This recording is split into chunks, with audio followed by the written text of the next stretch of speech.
दीवार से लगाया तो राजों से पर्दे उठेंगे। कप्तान ने तबले जंग बजाते हुए कहा, अगर हमें दीवार से लगाया गया तो फिर मैं मजबूर होकर बोलूंगा और सब कुछ कौम के सामने रख दूंगा कि क्या हुआ है। साबिक वजीर आजम का कहना है कि मुझे सब पता है, कौम की वजह से खामोश हूँ। हरासा किया गया तो सब कुछ कौम के सामने रखूंगा। इमरान खान ने कहा, मैंने एक टेप भी महफूज जगह पर रखी है। अगर मुझे कुछ हुआ तो लोगों को पता चले कि इसमें कौन कौन मुलविस है और इस मुल्क के साथ किस किस ने गद्दारी की।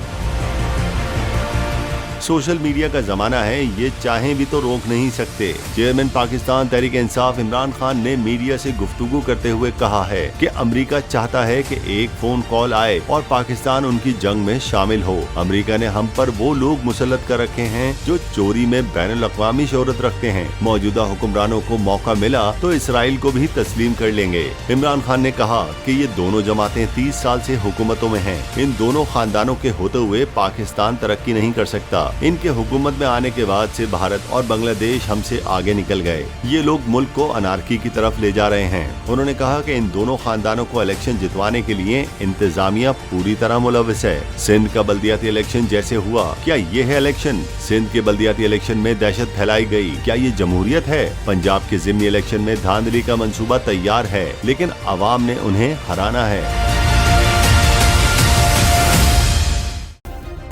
सब्सक्राइब करें और बेल दबाएं ताकि कोई खबर रह न जाए।